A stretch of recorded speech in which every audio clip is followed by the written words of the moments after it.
Not a game. We talking about practice. Now it's time for the takeover. Buckle up for Kobe Bryant. Kobe Bryant just sucked the gravity out of the Target Center. Not the game. We talking about practice, man. That third strike three. Dodgers have won it all in 2020. Oh, what a shot from Curry. Diggs, sideline, touchdown. The return to glory. Now it's time for the takeover. Well, Dak, here's the deal. I'm the best there is, plain and simple. I mean, I wake up in the morning, I piss excellence. If you ain't first, you're last.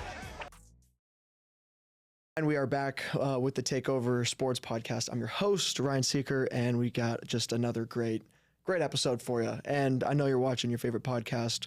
We're glad to have you. And you know how I know it's your favorite? You're watching right now. You went out of your way to watch us. So thank you. Buckle up. We got a good episode. And then I guess, of course, I got to introduce my man behind the camera. We actually got two people. Sean and Johnny. How we doing, boys? Yo, what's up? Doing good. Good. Is Sean? We are good. Yeah, there we go. Yeah. Okay. So we have, two people today. Again, no Fletcher, moved to Phoenix. So we got Sean and Johnny in the meantime. But it's not about us, right? We have a very special guest. I'm sure you've read the intro, or I guess you read the title and the description. We have Dr. John Finney joining us. Dr. John, chiropractor, the man himself. Welcome to the show. Thank you. I appreciate it. I'm happy to be here, man. Yeah, thanks for doing this. And so obviously just intro, kind of tell us who you are, where your office is and, what you specialize in and things like that. Yeah, absolutely. So I am what they would call an upper cervical chiropractor, and it's a specialty within the chiropractic profession. I and my wife, we co-own Peak Chiropractic. And so we're located in Garden City in the Treasure Valley. Nice. So I always say Boise just because Garden City is completely encompassed by Boise, basically. It's right there. North, yeah. east, south. And so we've been there for approaching the last 2 years. And really just for us, it's an absolute passion for us. And we were called to this profession. My experiences with upper cervical chiropractic, led me to want to become one. And that was the same with my wife. And so we met in school, and both of us had the same experience with chiropractic, particularly upper cervical. And that's when we decided, hey, you like the same thing I like. Let's just get married. And I can always have a chiropractor adjust me. So. There you go. And that's awesome. So you guys met at what school? So we both graduated from Palmer College of Chiropractic in Davenport, Iowa. Cool fact about it, it's the fountainhead of chiropractic. It's actually the city where the first chiropractic adjustment was ever performed. And the developer of chiropractic kind of founded it in 1897. So yeah. There's a nugget for you guys. There you go. If you're wondering, if there's ever a trivia night. Yes, this is a very educational episode as well. So, okay, yeah, tune in, guys. Buckle up. Here we go. Yeah. And so you said you and your wife had the same experiences to get into this chiropractic. So what were those experiences like? Yeah. What really struck, you and your wife to be like, this is what I want to do going forward? Yeah, well, mine was a little bit earlier in life than what my wife's was. I was a pretty sick child growing up. I actually was held back in kindergarten because I missed too many days of school due to illness. And then I was sick so often at the age of 8 years old, and I had my tonsils and my adenoids removed. And fast forward to 11 years old, that's when I developed migraines and headaches. And during this time of my life, I was in and out of medical offices, seeing all kinds of specialists for various different things. And it just kind of seemed for me, I just got progressing to getting sicker and sicker. And to the point where when I turned 14, my mom said, hey, let's try something different. She found out about upper cervical chiropractic and said, hey, are you up for that? I was at the age where I was starting to make more decisions for myself. My mom would at least make it seem like that.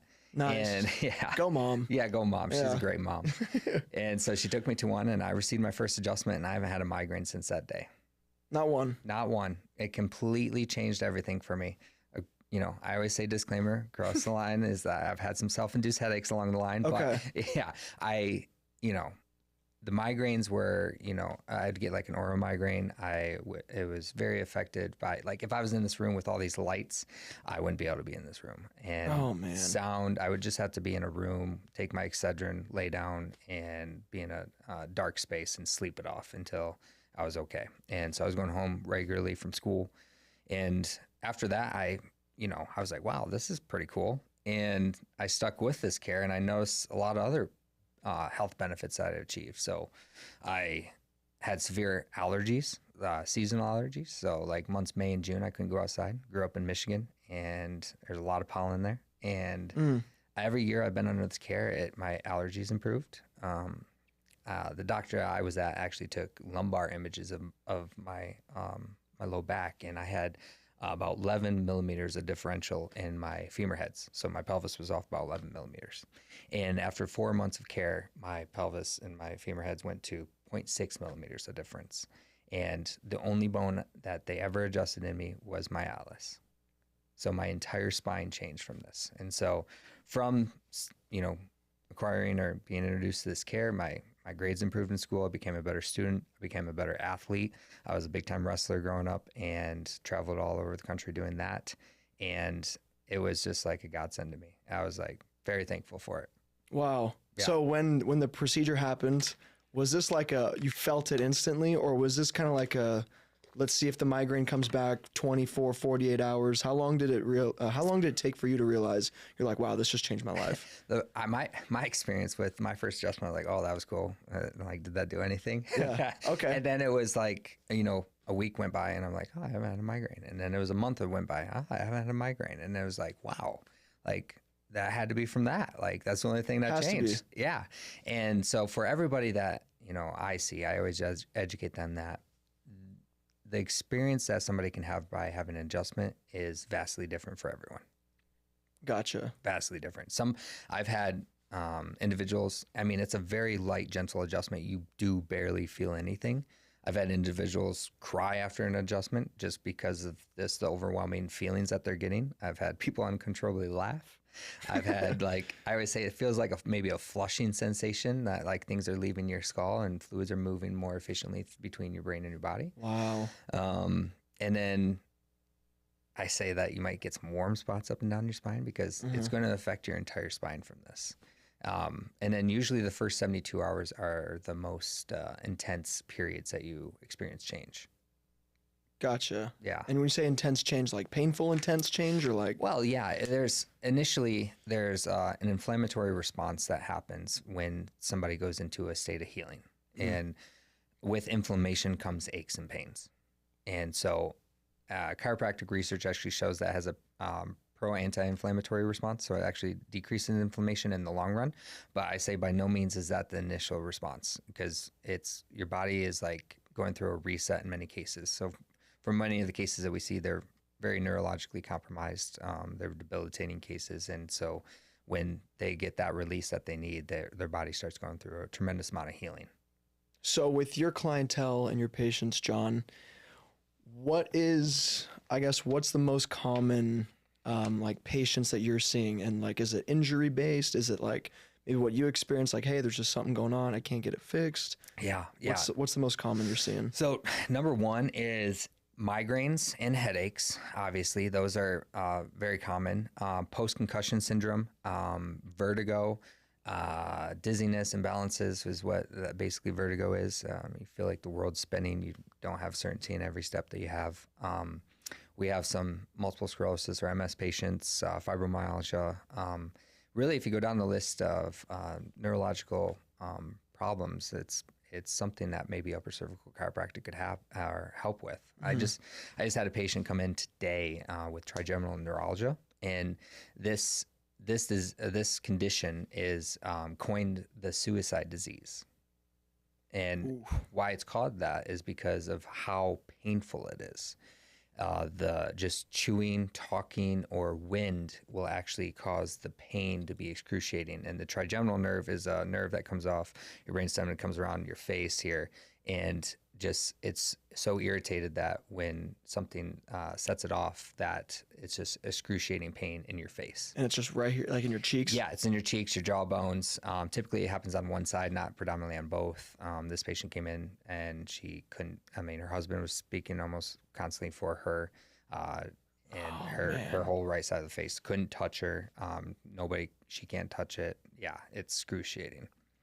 It's actually, if I'm not mistaken, it's a condition that Jim McMahon had it, which he sought out for upper cervical chiropractic. And so from his experience with all his TBI injuries that he's had, it progressed to having this type of condition. He developed this condition, and he found solace in upper cervical chiropractic. And it's a pretty cool video. It's actually on YouTube, so you can find that. Okay.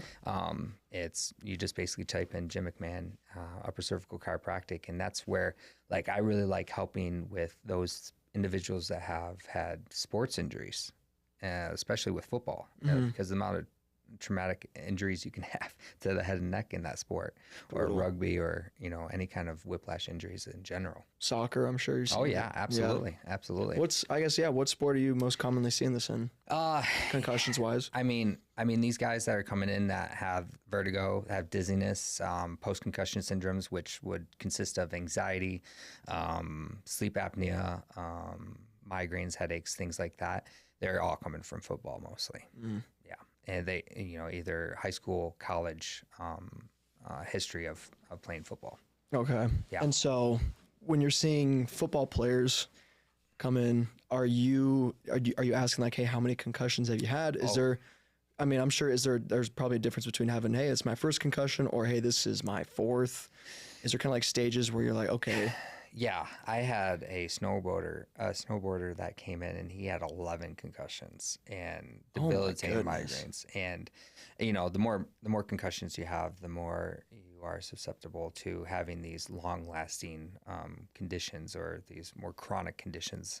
And so I am asking those questions. Those are definitely getting noted in the history, and then everyone's getting evaluated the same. And that's a really cool thing about our procedure, is like, this is what we're looking for. If you have this, then we can help you. That's the kind of thing.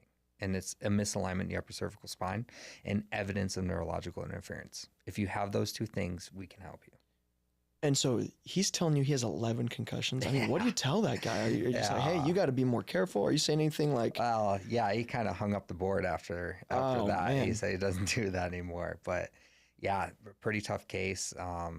Yeah, it took a long time. Got little relief from it, but that was the reason that sticks in my head, because of how tough of a case that was. And what made it super tough? Was it just the instability that was in his upper cervical spine from the amount of trauma that was there? The biggest thing for an upper cervical chiropractor is not to adjust you; it's get you to hold your adjustment. Oh, okay. Okay, it's like when you go to the dentist. If you wouldn't expect to go to the dentist every single time and have a cavity. Yeah. Right? Yeah. And if you did, you'd think something's up, right? Yeah. I'm like, I'm brushing, I'm flossing. Yeah. Doc, what's going on? Yeah. Tired of you drilling in my mouth. Yeah. With this philosophy of what chiropractic is about, is that we are self-sustaining organisms that have the capability to heal themselves. And if that's true, then why would you need something every single day for the rest of your life? Yeah. And so my job is to evaluate, detect when there is a subluxation present in the upper cervical spine, and provide a correction when only deemed necessary. Okay. So, and that's kind of a piggybacking off my previous question. Have you ever had to like medically retire someone? From doing a certain activity? Yeah. Or have you ever had that tough conversation like, hey, one more, and it's like... Well, I haven't, to be honest with you. The snowboarder was like the closest thing that I have said, like, hey, yeah, you can't afford another concussion. And then I have another patient that has severe migraines, vertigo. She had surgery on her neck, and after the surgery, it just went so horribly wrong that she's having all of these kind of debilitating conditions that came up after the surgery.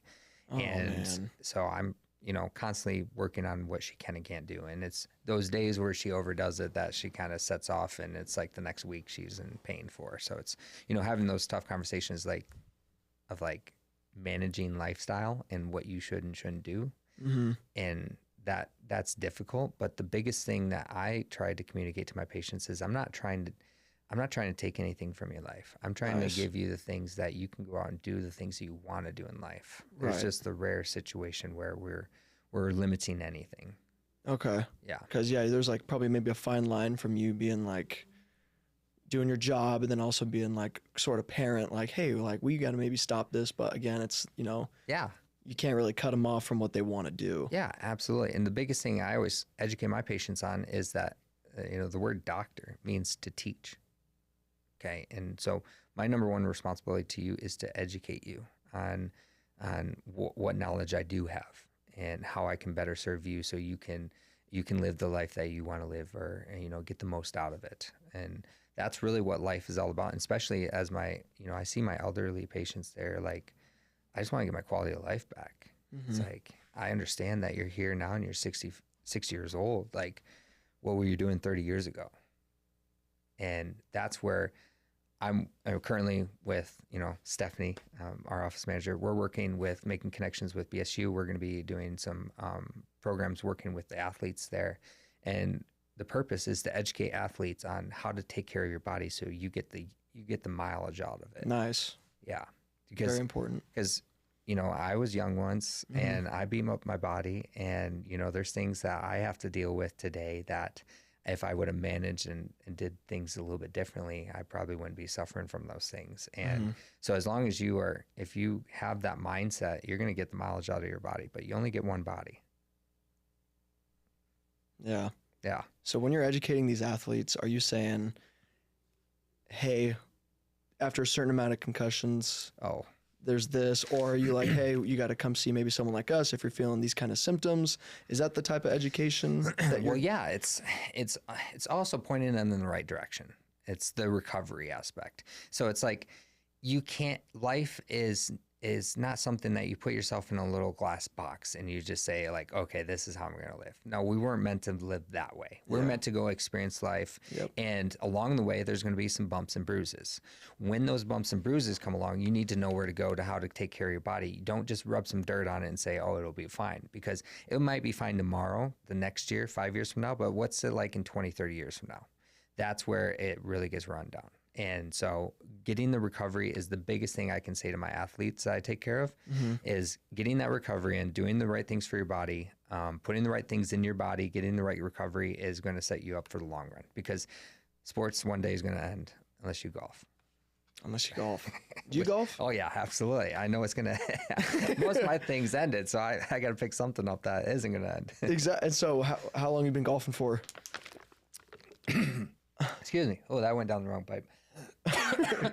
You thought about your golf score. You're like, golfing tomorrow. I got about tees that, on tomorrow. yeah. But, this year is really the first year I kind of took it seriously. So okay. I didn't start golfing until my 20s, and this is the first year. And if anybody's young out there, like, you're gonna want to golf when you get older. So just start younger. There's something about like the 24-year-old male that just is somewhat athletic that just all of a sudden goes, I need to start golfing. Yeah. I think it's just like the way the brain, it's part of the development with the brain. Yeah, the male development especially. Yeah, it's right before the full peak development. It just goes, you need to buy a set of clubs. Yep, absolutely. 100%. It happened to me. I'm guilty of it. It seems like all my friends too picked it up right at the same time. Well, the cool thing about golf is that's just such a sport that's just, with everything that's going on and the players in there, is just the YouTube golfers, like, it's just really starting to get a name for to the average Joe out there. Yes. You know what I mean? It's becoming a lot more popular, especially with the social media aspect too. Like, it used to be pretty boring sport. Yeah. But it became like fun. People are catching up and watching it. Bryson DeChambeau's like a social media guy. I'm all for it. I love Bryson. I love Bryson. Yes. Bryson. If you watching this, I would love to go golfing with you, and you'd be carrying me the whole time. Absolutely. Oh yeah, 100%. Absolutely. You wouldn't use one of my shots, but and so and I'm sure maybe have you seen? Golf. There's injuries involved. People have torn things. Maybe with the spinal cord. Well, the biggest thing with golf, it's just a one-dimensional type of sport. So it's like baseball or tennis, not a little bit like tennis, but like your body's doing the same motion one way constantly.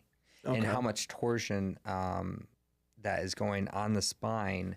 I had a patient the beginning of this year. He said, this is the best I've ever golfed, and I contributed to my chiropractic care that I've been getting. And he feels better when he golfs. And it's just like, if you have a bad pain when you're golfing, like that's Not a good sign. it's not enjoyable. No, it that's makes a it- long 4 hours. Makes it really hard. Yeah, you'll just be riding the car, just drinking the beer. And I The beer can only do so much. Yeah. I golf with this one guy. I golf with some old boys, and golfing with old boys are some. Oh, I mean, it's so much fun. I mean, if you want to talk about people that know how to talk some crap, you just Yeah. golf with some old guys. And Yes. anyways, I think this guy's like 70 or something, and he's just fun to golf with. Anyways, he's on the 4th hole. He starts feeling the pain set in, so he gets his muscle relaxers out and he starts flopping some of those.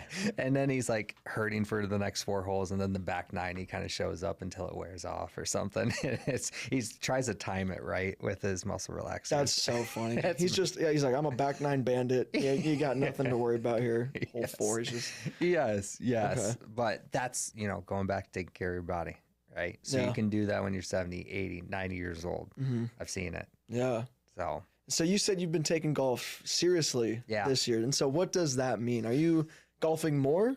Yeah. Or practicing, hitting the range more? What's seriously? yeah, well, golfing a lot more. Okay. Finally, getting to the point in my life where career is very well set in. We have an established name in the Treasure Valley, and I have a lot more free time on my hands, give or take. But I got invited on a golf trip this year, and I was going back to my home state of Michigan, and we were golfing on some bangers. We went to Arcadia Bluffs, we went to Bay Harbor, we went to Forest Dunes, and we did that my. for 6 days. Oh, sweet. And, like my wife's seen me golf before I started taking it seriously, and she's like, how can you make it make sense that you're going to go spend that kind of money when you can just go get a tee time for $60 here in the Valley, and you got to travel all that way to golf really bad. So I'm like, all right, well, I got to start taking this seriously so True. I can validate spending that money and the time to go do those Have things. a little bit more fun. Yes, exactly. Yeah. Exactly. Do So, you want to share with the class what your average golf score is, or do we want to plead the fifth? shoot. Well, I'll tell you this. I started this year off with like over a 20 handicap. Okay. That's actually pretty solid. And I'm down to like a 14 or 15 handicap right now. So, Dude, that's solid. yeah. So I'm not good by any means, but I'm starting to strike So the ball. you're like breaking 90, kind of getting high 80s? Yeah. Right now I'm breaking 90s. I'm getting in the high 80s, and I'm happy with that. My lowest round is 80, so I'm pretty. I got down to that. That's this year. really good. Yeah, I'm having some fun with it. So it's something that is, for me, I get in my space where everything else I'm thinking about in life kind of just goes away when I'm on the golf course. It's like, Yeah. in nature, the phone doesn't get picked up with some good company, and Yeah. it's still, it's so meticulous, and I can really rationalize with it or relate with it in kind of the art of what my career is, and a very meticulous, hundreds of a millimeter matter in what we do in my career. And so applying like that kind of same that concept to the golf course is just relatable for me. Yeah. I completely agree. Yeah. And it's just, it's so relatable to life too. Like it's just, first shot was bad, but it's like, Yeah. now it's on to the next shot. Yeah. 17 more holes. 17, so much golf left. Yeah. Relax. There's the back 9. Yes. Just, A lot of game left. no, you'll triple bogey hole 4 and you're like, but it's like, hey, on to hole 5. Yep, exactly. A lot of golf left. It's that one shot that you're looking for. See, yeah, that's my thing. It's like, I'll have a great drive, and then it's like the second shot just duffs it left, and I'm like, There's nothing that makes me more angry than that situation right like there. a complete hole. I just want just a complete hole.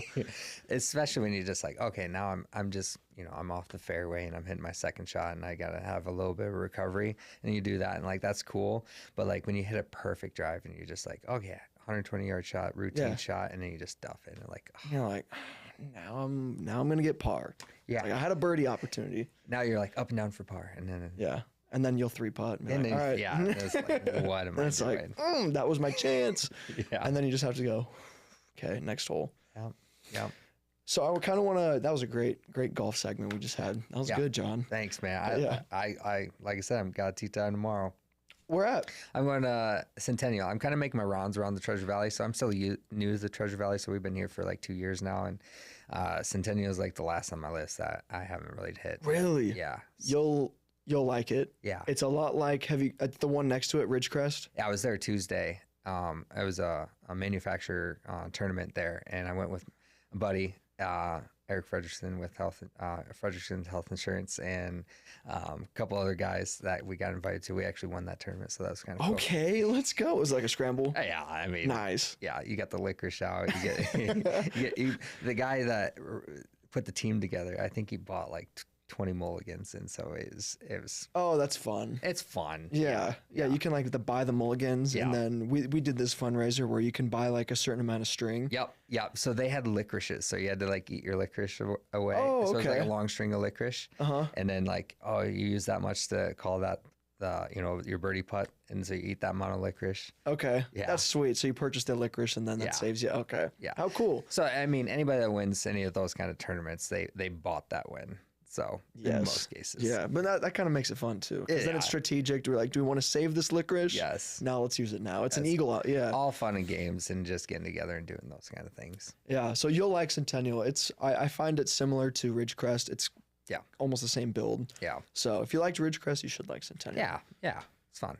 Favorite course so far in the valley? Well, I got some buddies that have memberships up at Crane Creek, and I go there. Oh, But out of the public courses, I really like Timberstone. Probably Timberstone was sweet. I've like- golfed there once. I liked it. I like Timberstone. It's just far. It is. Yeah. It is. I'm right off the freeway, so I just hop on the freeway and just Okay. yeah. Yeah, because you said you're Garden City. You just take. Yeah, I actually live in Meridian, and we practice in Garden City. Practice in Garden Yeah, City, live yeah, in Meridian. Yeah. Okay. It's like a little bit farther from where the practice is. So it's, Okay. But Timberstone, I like Shadow. I like the front nine on Shadow.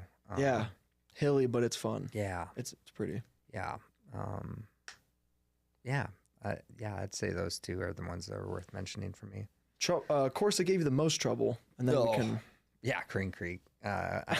Really? Okay. That one gives me the most trouble. But this year I was able to golf at Arcadia Bluffs.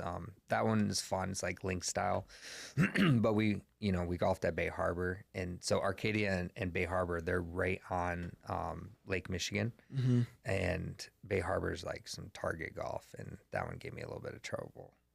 Didn't have the big links out there. You had a lot of water hazards. Oh, see, that's just not fun.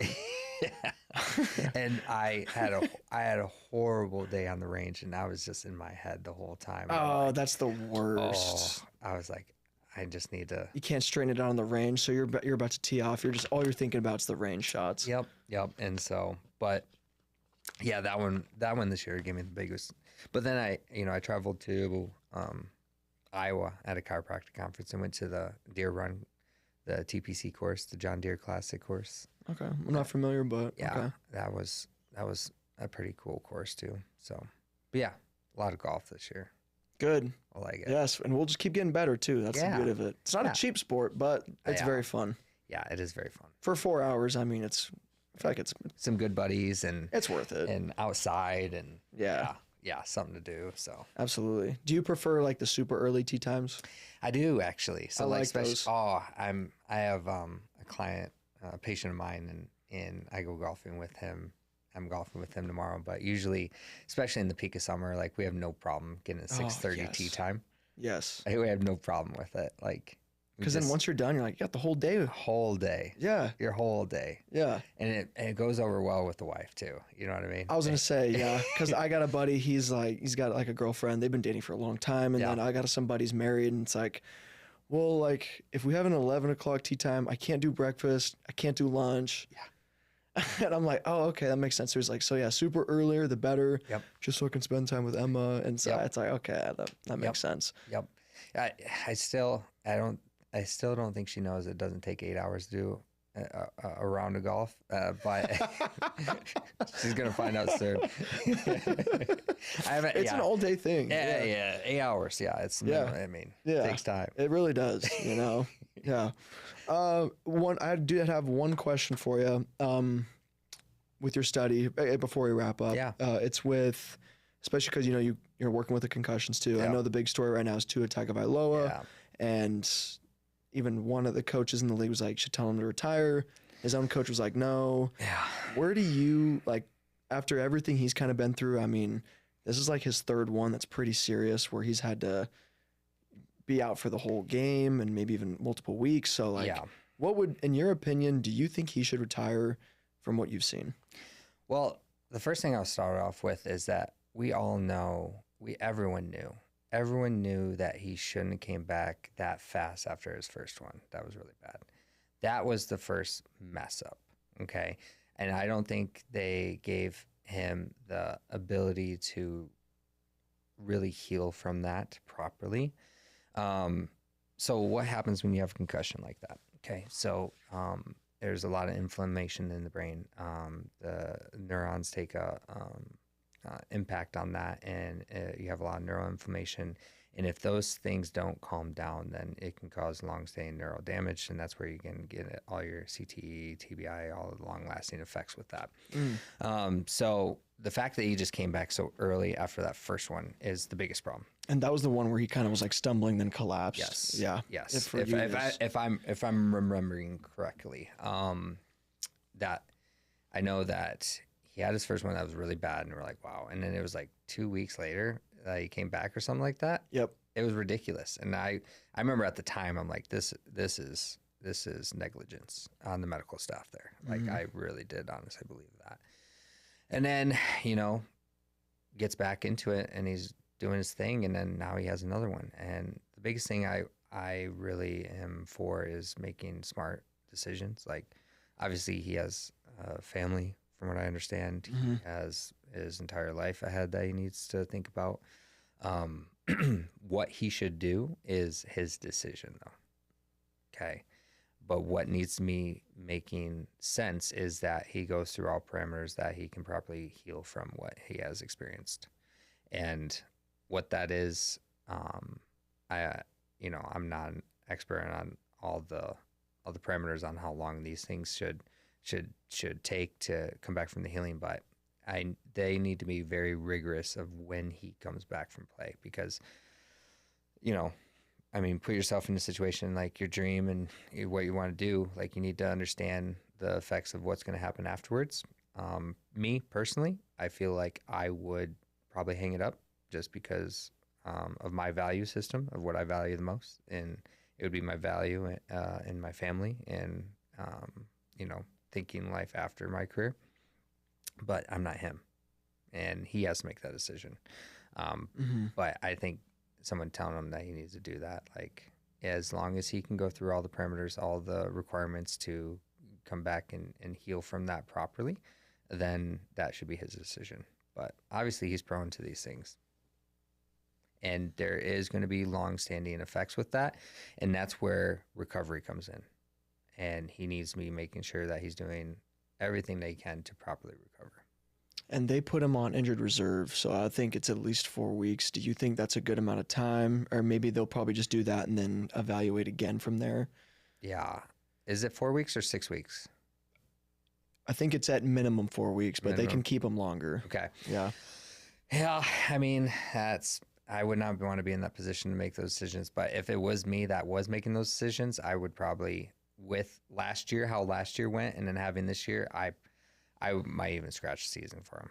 I really would. Wow. I mean, your brain. That's a serious. Yeah. That's your motor functions. That's Everything. everything. You keep going on the road of that. It's the vegetable status. Yeah. Yeah. Because this is quality of life. Obviously, this is what keeps you alive. Yeah. But this is quality of life. Yeah. Quality of life, and that's where, I don't know. I talked about the Jim McMahon thing, and it's he talks about it in that video about, he's like, hey, yeah, there's been some damage up there that's been done that is not reversible, but what we're able to do now is kind of really address and preserve what is going right now and keep that way and keep things from getting worse. And that's where he's at in his career or in his life from what he's experienced in his life. So Yeah, there. Did I share the study about how many people suffer from concussions? That was when we were off air. Oh, we were off air. I don't think we have yet. Yeah. So there's. John? I got a lot of studies. What with you this. got? So there was 110 out of 111 found to have CTE after death analysis of brains from NFL players. So That was the actual study. So after death, they analyzed the brains and they found that 110 out of 111 of them had CTE. 110 out Yep. of 111. Linemen were worse. Okay. And some of the stats, like actually, believe it or not, like high school athletes have longer issues from post-concussion issues than actually even college or NFL. Wow. And so the reason the reasoning behind that they think that is why the way it is because when you're in high school, you're still going through a lot of neurodevelopment in your brain. Okay. Like for a male, like you're not fully developed till your age of like 25. Right. And so, and especially in that age, like you're going through a lot of neurodevelopment, and having an injury of that magnitude happen to your life at that point in time, it's going to cause more significant, long-lasting effects. Jeez. So yeah, that was something that I wanted to share. You know, with a helmet, it's not, a helmet's going to protect you from like, fracturing and stuff like that. But a force, did I talk about the 100 G's of force? Not yet, no. No, I didn't talk about. Yeah, we Off talked air again. I know. Yeah, I know. So it requires about 100 G's of force to produce a concussion, and it takes about 1/10 of that to produce a neck injury. Wow. And that's where I'm always educating my patients that have had concussions. Like, you most likely had a neck injury that went unnoticed or uncared for, and your body probably healed from the concussion over periods of time. And this went unnoticed. And these top two bones house and protect your brainstem. And so when the brainstem's being negatively affected by these bones misaligning, that's when you can get some more long-lasting effects. And where I see a lot of post-concussion cases where you're having anxiety, migraines, digestion issues, sleep apnea, things like that. Even down to digestion issues. Really. Yeah, so your brainstem is responsible for really 4 key things: cardiovascular, respiratory, digestion, and sleep. And so when that thing is negatively being affected, all those things can be contributing factors.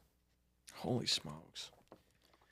And so the scary thing about the high school football players too, Yeah. one more thing I want to touch on. Some of those concussions go undiagnosed. Yes. Right? Yes. So that's the scary part too. Some people can have 3, but maybe even 5. They just don't know. Yeah. And that's, more times than not, my patients coming in, they're saying those things. They're like, undiagnosed, I believe I had a concussion when this happened. But if you lose any consciousness, like you had a concussion. Wow. Yeah. Whether it's a second, 5 minutes, or whatever. Mm-hmm. Yeah, you're experiencing that. My goodness. Well, Dr. John Finney, Yeah. I appreciate having you on, man. This was Yeah, great right. information. No, this is awesome. Yeah. Yeah, thanks. Honestly, it's a sweet setup you got here. Sweet. Yeah. Thanks, I man. appreciate the crew. You guys Yeah. are all really super friendly, and I appreciate having me on. And hopefully, I could share some information that was helpful for your audience. And Yes, absolutely. Yeah. And this was very fantastic, very informative. And before we wrap up too, anything you want to tell on the camera, about where you're located, Yeah. more of the services you provide. Yeah, thank Come you. see you. So you can visit our website at BoisePeakChiropractic.com. We are located in Garden City off Chinden, and we're by the Chinden and Glenwood intersection. We're behind the Sherry's over there. It's very specialized care. It's for individuals that really want more of really that white glove approach to getting their spine evaluated. And because we're very, very particular in caring for it. So we are actually the only chiropractors in the state of Idaho that have a 3D x-ray machine. We're very proud of that. We're going to be taking imaging that is the highest quality to evaluate how your spine's misaligned. We do nervous system testing. We have a full staff. There's 3 docs on staff. Me, my wife, we have Dr. Alyssa Milward, and Stephanie, of course, our office manager. And so, Yes. yes, she's awesome. What an all-star staff. Oh yeah! Wow. Great staff. Great staff. Great staff. So we're open Monday through Thursday, 9 to 1, 3 to 6. Wednesday just 9 to 1. And yeah, if you're interested in anything, any education, just reach out to us. Stephanie's great on the phone. We can get a doctor on the phone, answer any questions you have, and kind of just see what you have going on, and would love to serve any individuals that are in the Treasure Valley. I mean, we have people travel from all over to come see us. We have, California, Nevada, Oregon. I mean, other side of the state. It's pretty cool. It's a very less than 3% of chiropractors do what we do. So it's just a West Coast powerhouse. You are. Yeah. Oh my yeah. goodness. So we're very fortunate to do what we do and to be in the Boise community to serve them. So yeah. Thank you for allowing me to do that. So thanks. Absolutely. Yeah. Yes, of course. And shoot low tomorrow. Yeah. Best I know, of luck. right? Yeah. I'm feeling pretty good about the swing. Okay. Yeah. Oh, so then we're dialed. Yeah, I feel pretty good. Just kind of work on the driver a little bit. That thing's chaotic. Are you right-handed or left-handed? Right. Right-handed. Okay, so are you slice kind of? Is it a slice or hook? Yeah, like I don't know. Like Just does its own thing. I've had some snap hook problems. I fixed that, and then they were driving really good. And all of a sudden, I'm getting my slice back a little bit. So I'm just gonna work on that in to out kind of play that shot path and keep that face Okay. a little bit more closed. There's a few holes that'll be in your favor then. Yeah, that's awesome. Hole That's 2, all I need. You'll like hole 2, and you'll like hole 8 Sweet. on the front. Yes. I'm Dog looking leg forward to rights. those. Yes. Watch that. Those are my worst holes tomorrow. Oh. I'll text you tomorrow if I haven't. Yes. If I blow those up. Yeah, keep me posted, John. But thanks again, man. And episode 149, guys. Thank you again. And so, go ahead and check out, Peak Chiropractic for peak athletic performance. Love you guys. Have a good one. Again, appreciate all your support. And shout out Sean and Johnny making it happen. You boys want to sign us off real quick? How do we sign off? Oh, how do you like to sign off? Honestly, I'm going to leave it up to you. Whatever your heart says. Everyone, thanks for listening. It's been real. We'll see you guys next time. Much love. Bye. Not a game. We talking about practice. Now it's time for the takeover. Buckle up for Kobe. Kobe Bryant just sucked the gravity out of the target center. Not the game. We talking about practice, man. That third strike play. Dodgers have won it all in 2020. Oh, what a shot from Curry. Diggs, sideline, touchdown. The return to glory. Now it's time for the takeover. Well, Dick, here's the deal. I'm the best there is, plain and simple. I mean, I wake up in the morning, I piss excellence. If you ain't first, you're last.